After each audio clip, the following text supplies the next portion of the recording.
Hello and welcome to the second season of Ruffells Ad Break. Melissa Davies is the founder of Holdmine and an independent director. In this episode, we talk about moments of opportunity, making impact, and fuzzy goals. Also, a massive thanks to our sponsor, Pegasus Bay Wines, producer of some of New Zealand's very best wine. Ruffells Ad Break. Who are you, Melissa Davies? Who are you? Come on. Who are you? I don't know how to answer that question. Give me some clues. What are other people saying? You love cats. I know that. Oh, don't make me the cat lady again. I'm sick of being the cat lady. I was going to say, but you're full of empathy, but you're also a kick-ass kind of. You take no prisoners, but you do it with love. You know, I mean, is that a fair way to describe Melissa Davies? That was great because it actually gave me a thread to draw on from that, and I think. I like having impact with the work that I do.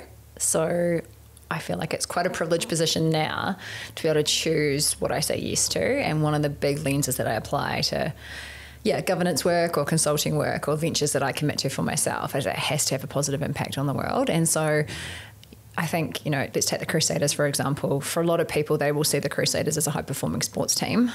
But it is so much more than that. It is probably the most inclusive, community-minded organisation I've ever come across. And so, yes, on-field performance really matters, but how they support players in that environment, how they support everyone that supports the players, and how that impacts community is actually as a deeply ingrained value. And if I look across the other boards I'm on, similar thing, quite, focused on delivering value to others in some way. So.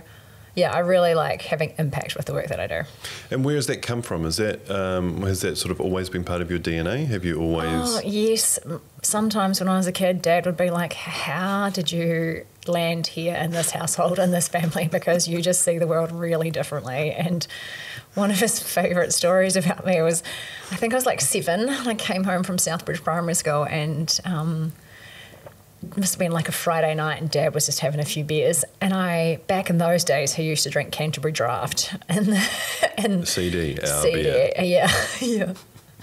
And I remember at the time, it was either bottles or cans, and he had cans. And the cans used to come with the plastic rings around the top. And so, I was like 6 or 7 and very precocious. And I was like, Dad, it's really important that you stop drinking beer. And he was like, oh, why? And I said, because you're killing dolphins. And he was like, I don't understand. And so my great concern was that the plastic rings at the top of the cans was going to, damage our marine life. That's as really, a 7-year-old, and this is back in the day, like this wasn't, in the post-2000s. That's really, really interesting because I took my kids probably around 4 or 5 and 7, something like that, up to Woolshed Creek. Oh, yeah. I don't know if you've had a walk up there in Mount Somers. And I took a 4-pack of beer with plastic rings. I normally wouldn't buy them, but that was the smallest kind of pack of beer, and I wanted to surprise the people we're going with to have a beer and whatever. Went up to the top, put them in the river, and my 4 or 5-year-old came marching across with these cans of beer, and she said to me, "Dad, you're killing dolphins." So there we go. I love this. Yeah, so she told me off. I love that. She told me off. I think it was Victoria VB or something. It was like, okay, judging you for the beer choice and really judging you for killing dolphins. Like, please don't. Well, it's the end of a tramp, you want a cold beer. But yeah, so we've got a very similar start to it. I love that. Yeah, that's interesting, isn't it? I feel like I need to hang with your daughter. She knows what's up. Oh, she'll tell you a couple of things. Yeah, you do learn a lot from little people. Yeah. Okay, so that's where it starts. So you're about 7 years old. That's how and your dad's asking you, how did you land here? Yes. What do you think the answer to that is? I mean, were you that different to everyone else, or was it you had seen some stuff around you that you were questioning from an early age, or what made him make that statement about you? Do you reckon? I don't know. I think growing up on a farm in a small rural community with lots of family. I spent a lot of time, I had lots of male cousins and friends around, so I spent a lot of time on motorbikes and building huts in the hay and driving tractors and just, I don't know, going fast and breaking things and being a bit reckless. But then I really needed a lot of time on my own. I think I did a lot of reading and writing and spending time with the animals. So like, I just run away from all the boys and noise and chaos and sneak off and hang with the animals and write poetry and read books. Well, you're allowed to write poetry. That's not one of the other guests. That was such a contradiction. I'm going, 1 minute I'm trying to do, trying to see how much elevation we can get on the dirt bikes, and the next minute I'm like, I just need to go get my journal and write some poems. I think my big dream at the time was that one day I'd write song lyrics for you too. That was my That was it. You were going to write for Bono. Yeah, I was. Arguably one of the best best lyricists and songwriters, and I was, maybe a 10-year-old girl thinking I could write some beautiful lyrics. Wow, that's great. One of our other guests on this season, he at 13 or 14 decided that he would be in a band, and they wrote some lyrics, and his mate played a guitar, and they didn't get very far with it. So it looks like there are a lot of aspirations. Were you always creative? Were you always because I know, and we've worked together on a couple of pieces of work, or a few pieces of work, which we've kind of, our roles have changed, depending on what we were doing. But I've always thought you've been really creative with, you've really understood what the need is, but then you've actually had ways to approach that. Has that always been the way? Have you always been a dreamer? Have you always sort of looked for the unseen in things, or? It's interesting. I think I see things ahead of the curve. Like, I'll be like, I've got a sense that this is a thing, and I'll just connect to it. And then I'm always really surprised when a year or two later it's a popular thing. Mm-hmm. And so I'm always quite surprised by where that comes from. It's not intentional.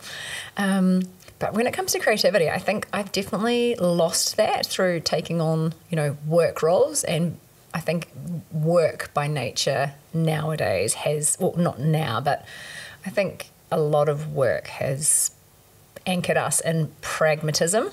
Mm-hmm. Like what can be done, not what's possible. Yep. And so it sort of changes the way of thinking. And so it's been quite nice stepping out of sort of having a full-time role and actually working on my own ventures to create something from scratch. So I think when I think creativity, I don't think artistic creativity.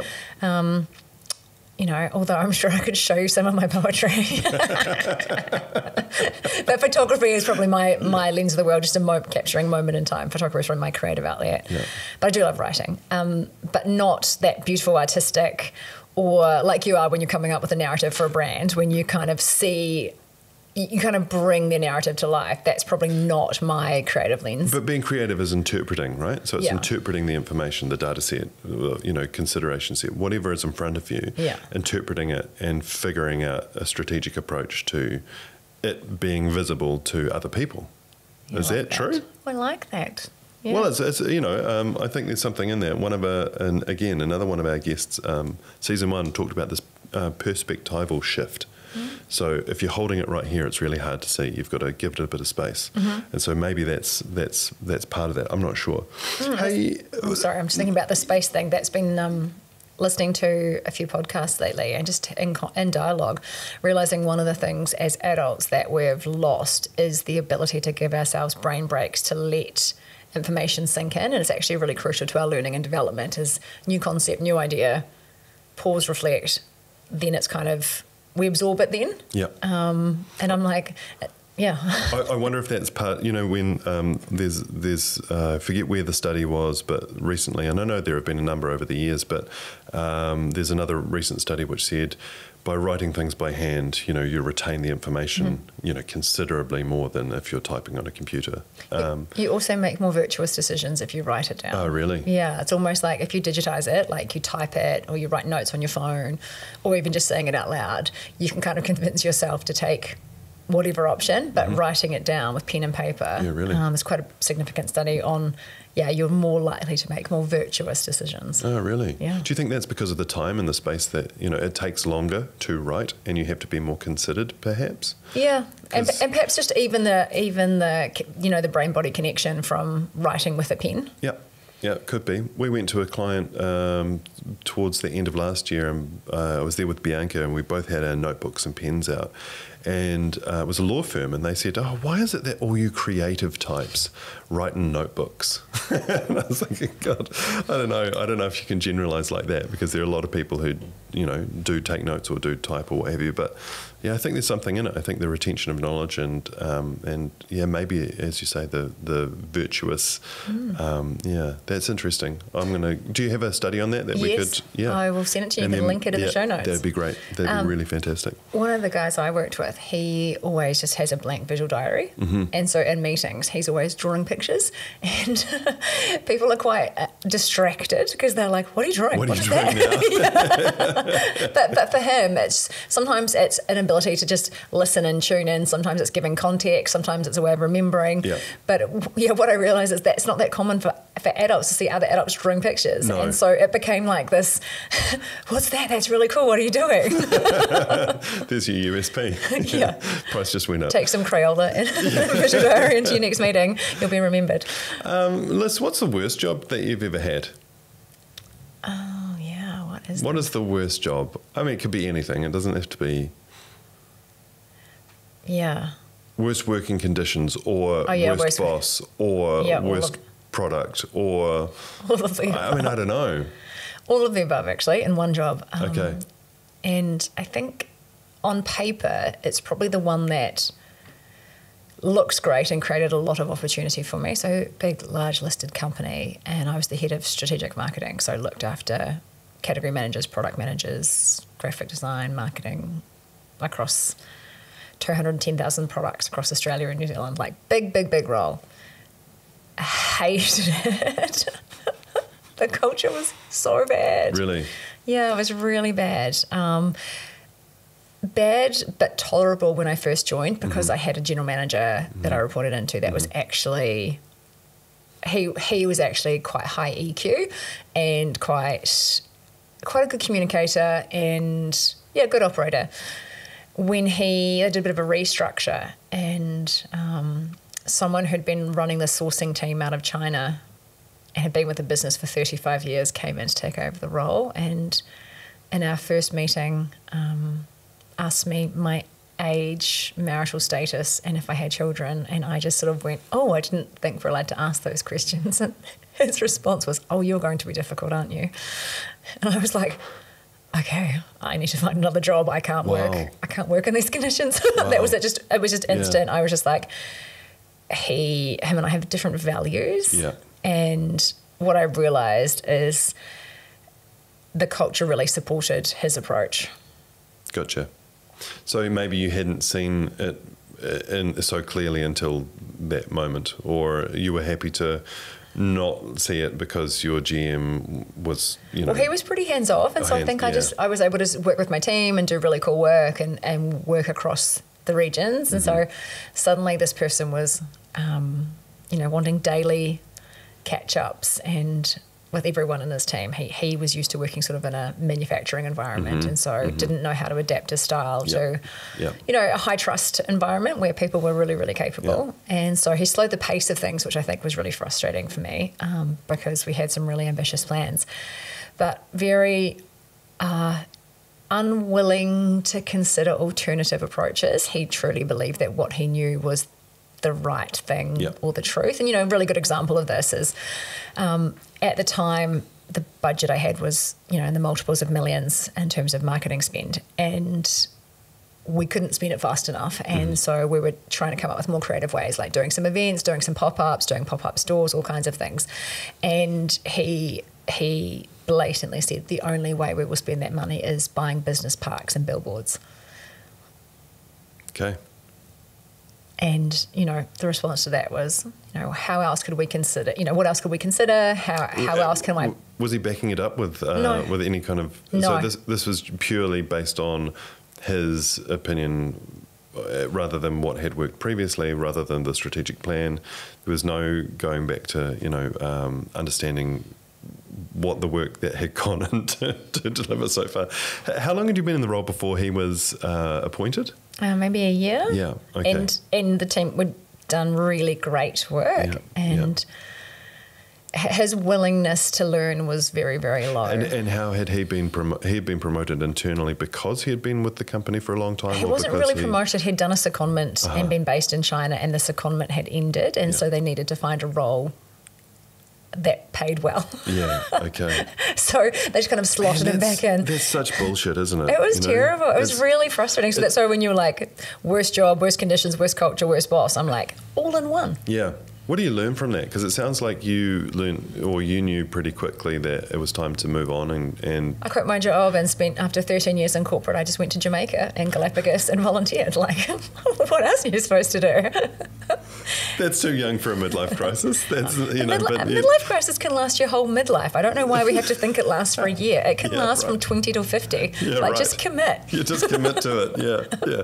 I've been dabbling. Just go off the rails and everyone will write it off as a midlife crisis. Yeah. Just do it. Yeah, prolonged periods. Yeah. That's quite drastic, Melissa. That was awesome. Yeah, I'm full support of it, but that's quite a change, isn't it? 13 years of corporate to then find yourself in Jamaica and the Galapagos volunteering.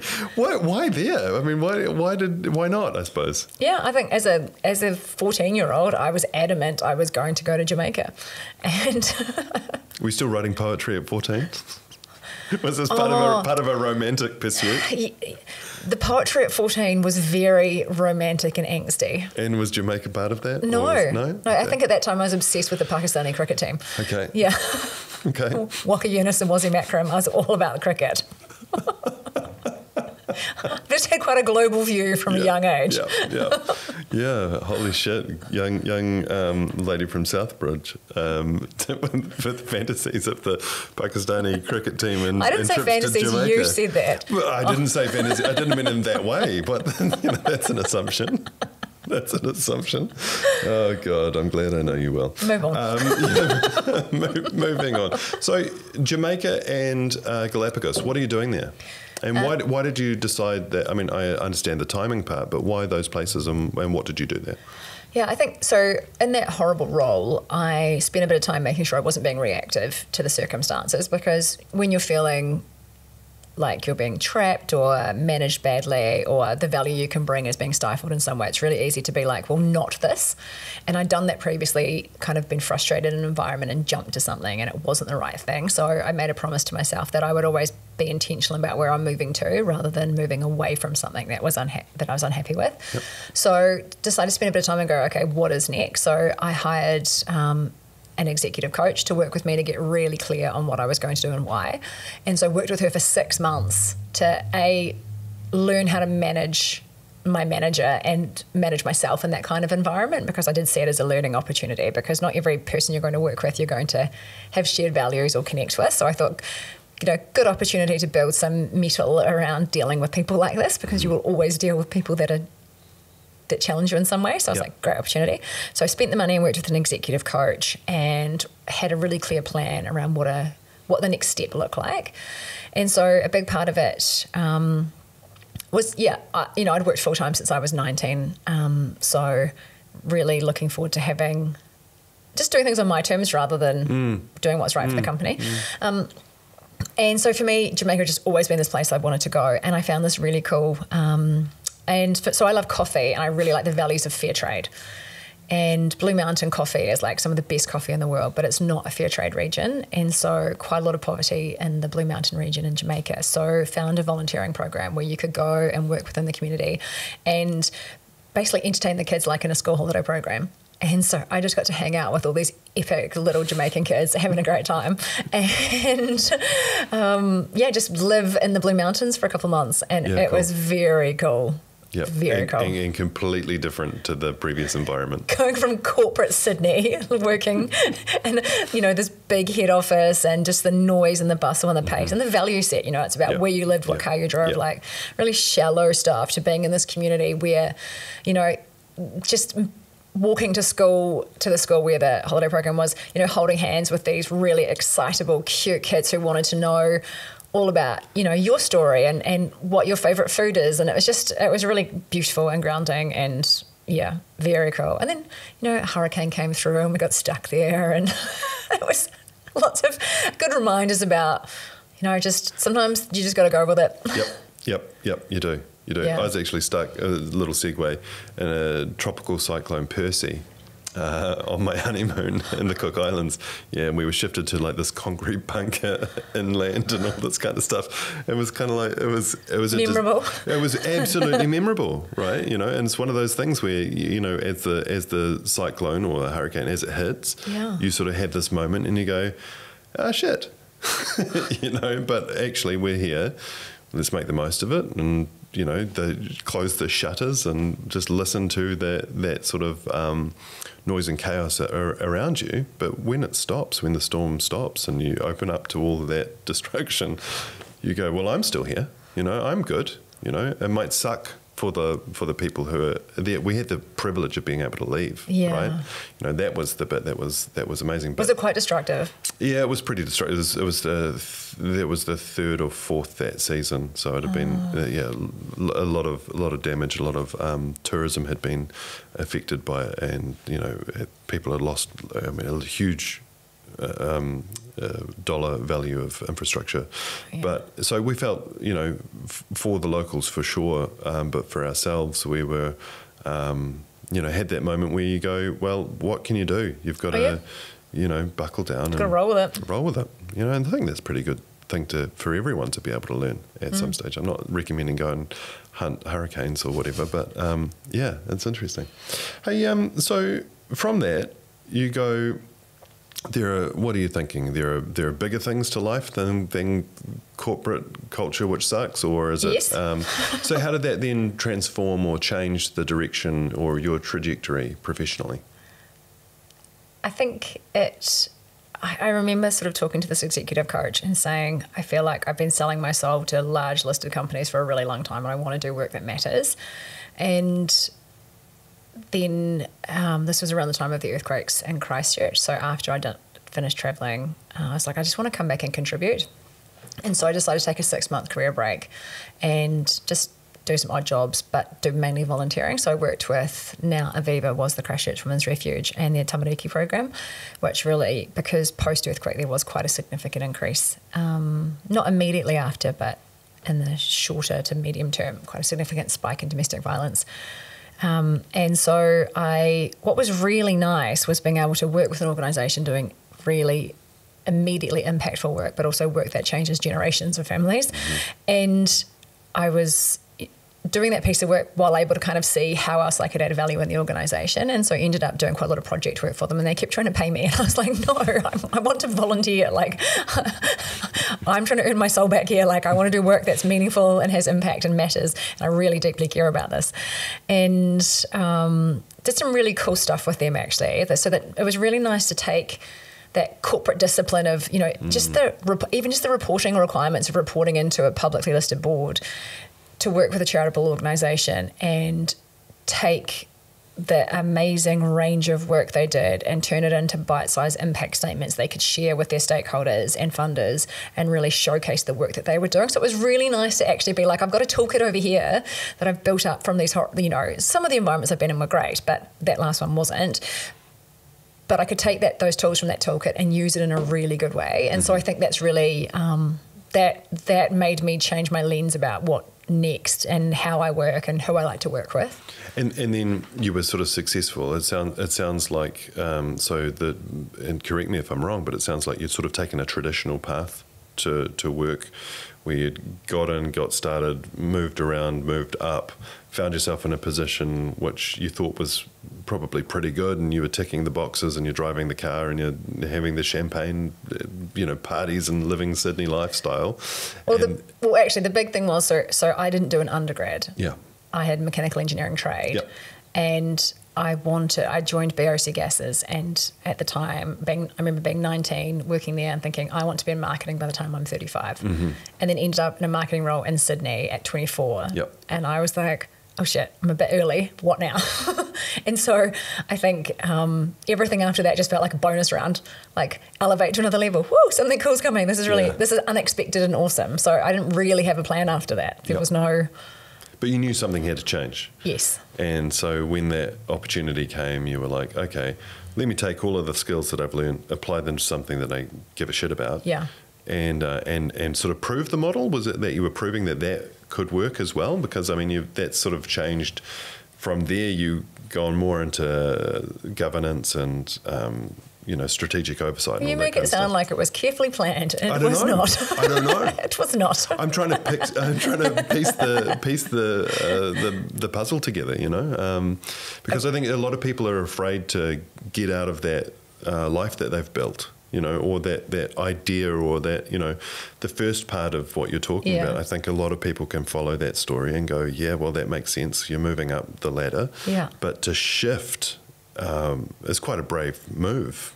Yeah, but I think that's why I'm a big advocate for either a trusted friend, a colleague, or hiring a coach to help you map a pathway, to help you feel confident about what those steps might be. So having a bit of a game plan. So I knew, what my savings needed to be, where I was going to go next. So my intention at the time was, after sort of 6 months in Christchurch, was to go back to Brisbane and live and work there, doing management consulting. What happened, being back home in Christchurch, is connecting with family and friends, and I decided to start a startup. And because I was also like, I'm sick of these consultants that have worked for someone else their whole life, have never had to sweat over... Been in the mud. Yeah. Like that. You can't learn that through a textbook, that can I pay my staff this week? Our cash flow, we're going to have to call the bank and see if we can get a temporary overdraft. Like you have to go through the fire. You have to. You have to. Or live in it. Yeah, or live in it. Yeah, just get warm and toasty. Yeah, and so I'd realised that I'd had this, this corporate experience, large listed companies, done an MBA, and I had all the book smarts, but I'd never actually got my hands dirty and started a business. And at the time, a few opportunities just started showing up while I was doing the work with Women's Refuge. And so I was like, okay, what if I just gave it a go and committed to it like I would a university subject?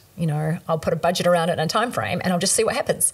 And one of my principles at the time was around, I didn't believe you needed to spend a lot of money on promotion and advertising, that if you had good social media content, you could actually create an audience. If you'd done the work and knew how your product or service added value, you could really hone in on that and serve a niche market rather than just promoting that scattergun approach to mass marketing, which promotion, not marketing. And so I wanted to live those values and give it a go, and either prove or disprove my theory. Yeah.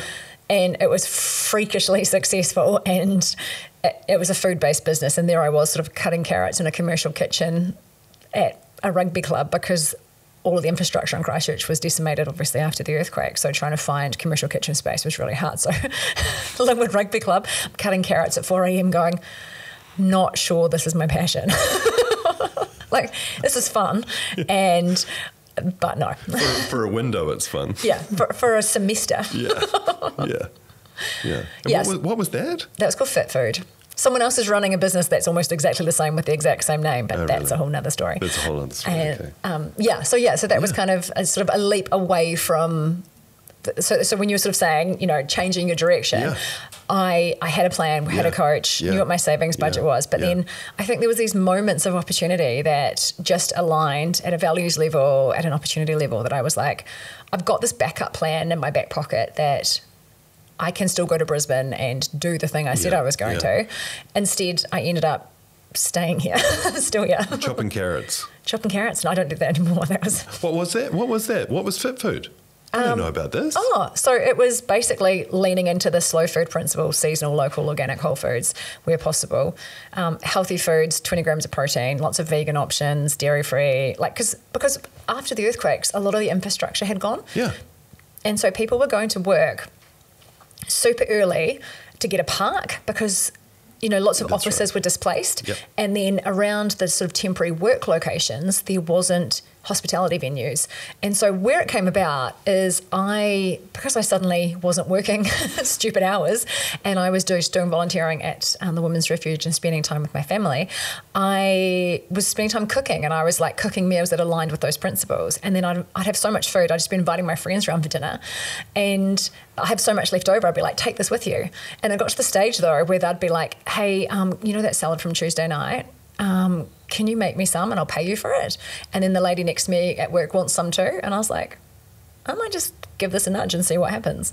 And, kind of had a break-even metric around, because I had to buy a package, so I spent quite a lot of time. It was this whole new discovery. Yeah. Well, you don't do things by halves, Melissa. No, it's that whole, jump off the cliff and build your wings on the way down. Yeah. It was all these considerations. Like, I've never even worked in a fish and chip shop when I was 16. That's my hospo experience. Like, I knew nothing about this. And so, but went back to sort of first principles around understanding a business opportunity, like basically did a lean canvas, and then looked at what are the risks I need to manage, where's the opportunity, and then just give it a crack. And what's the outcome? Because then obviously you're going back to doing stupid hours, because 4 a.m. chopping carrots at Linwood Rugby Club is ridiculous, to be. But it wasn't. No, it's not. It's great. It's wonderful and it's necessary, right? But you can't sustain that long term. So what was it wasn't every day of the week. It was a couple of days a week. Okay. So that was the trick. It wasn't like a full-time job. And how long did you keep that running? And when did you decide that had come to an end? And how did you know? It probably ended up being, it seems, God, it's so long ago now. Friends of mine loved it so much that they wanted to take it over. I ended up getting a role in Wellington and moving up to Wellington. As you can tell, that was not on the plan. But it was awesome.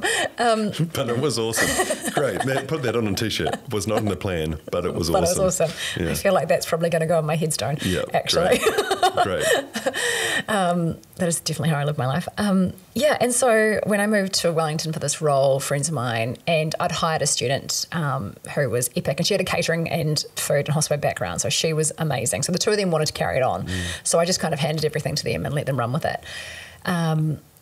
But I think what I'd brought with this was kind of like this just weird structure to things around sort of keeping the machine running and knowing what time audits had to be in and just all of that. And they had other jobs and study and stuff as well. So I made the decision to wrap it up because that was okay. Like I didn't need it to be this ultra successful food franchise. I didn't need it to be anything more than an experience where I built capability in an area that I didn't have before. It gave me a whole, I could have read 400 books and listened to 10 podcasts, and I never would have got the growth and understanding that I got from... Do you know, it's almost like you've fast-tracked your education practically. You've cut through all of the... I know you've done the reading, because every 2 seconds there's another book. Oh, did you read this thing? And did you... Oh, for fuck's sake, Melissa. Yeah, no, I didn't read any of those books. I've sent you the one paragraph summary. Yeah, but then you jump into all these different things, and even if they're not yours, like you say, on different boards, with totally, as long as it's more like you're driven by the value or the values of each of those opportunities, but you kind of fast track the learning, which is I think it's super impressive because I think after I don't know how many years have I played this game, a lot, right? And we keep diversifying, we keep shifting pieces as the market requests it, but I've never jumped out into a whole other game because I don't know, maybe I'm too frightened to do that. Maybe that's new year, new you. Oh my God, I don't know what to do with you, Melissa. This is fantastic. Hey, let's just, I'm going to go to the questions now because I haven't freaking asked a single one of them. Yeah, but we like having a bit of variety. I love it. So I think one of the questions that I've got is, what do you want to get out of the work that you do? And I think I know the answer. I think it's about it's values and impact, right? Mm-hmm. Where are you in 5 years' time? I don't think you know that because something will get. I'm like, I will report back in 5 years' time because I don't know. But what do you want? Have things changed since that first bad experience with the secondment guy who came back and said that you were going to be trouble? I don't know. Can we even say that? I don't know. It's just easier There'll be heaps of them. Is it easier to bleep out? I don't know. An unusual name. No, it's not really. Probably is. Yeah, probably. But. Or it's probably quite an unusual name. But from that moment... You need the insert disclaimer here. There we go. That's what we'll do. So from that sort of moment through to sort of volunteering, through to building a business, that startup, you've got another startup at the moment in tech. You're on boards, influencing people's decision making or strategic process, or you're involved in this sort of high level governance oversight. I don't know how you talk about that. What is it that you want from all of that stuff? Is there one thing, or is it Good question. There's a couple of things that come to mind. One is a few years ago, I wanted to move into governance, and so had some really good governance opportunities, but very quickly realised some of the consulting work I was doing in governance work didn't align with my values. So I, again, went back to some of my nerdy little tools in my toolkit and did prioritisation matrix and came up with what are the values for me around what I say yes to when it comes to either client projects or governance work or work opportunities. And so I sort of had a weighted criteria, and so the big one for me was impact, values alignment, and impact for the organisation, but also can I have impact? Because if there's 5 other people with the same skill set as me, then that voice at the table could be given to someone with a different lens who can better impact that organisation and the work they do. So it was much more than just, can I muscle my way in and have impact? It was more around what's the environment and culture that I'm putting myself in, and is that aligned? And so I literally just weighted all of those and looked at the opportunities, and I definitely run things through that now. And I think the other part of that question was around, what does it hold 5 years from now? I have no idea. I told you this. This is like, I had a plan and didn't work out as expected, but I had a good time. Like, it was awesome. I tend to have like a North Star, like this kind of, I like to talk about fuzzy goals, where I'm like, this kind of direction, I think this would be great. But if I'm on that path and it doesn't feel great, I'll just get off it. Like, I don't think we need to anchor ourselves in what we knew at a point in time, because we're learning. And it's that whole saying around, once you reach the next mountaintop, you've got a whole different perspective. The view looks different. And so as long as you just commit to that next mountaintop, that's okay. And so for me, it's keeping doing along the line that I'm doing now, which is working with cool people, having a positive impact in the world, and in a way that I feel supports others to be their best too. So the other piece of sort of coming back to what informs that is, I worked for this boss years ago, a low EQ boss, but he was very book smart and read a lot of books and would absolutely come in and try and implement what he'd learned in the book. And one of the books he must have read was around legacy and, who you are as a leader. And he asked everyone in the leadership team, what is the legacy we wanted to leave? And he asked everyone one-on-one that question. When it came to my turn, I said to him, look, can I just think about this overnight? Because that's a really big question. And I think I was 28 at the time. And I was like, it's not something I've given thought to. So I'll come back to you tomorrow. Went home, thought about it, caught up with him the next day. And I said, I just really want people to feel seen, heard and valued. Like, that's really important to me. And he's like, don't you want to run the most profitable business unit? And again, I was like, okay, values misalignment. And I'm like, but I also believe, and I said to him, I believe you will get the result that you want if you show up to be and do your best and you enable others to do the same. And he was like, what book did you get that from?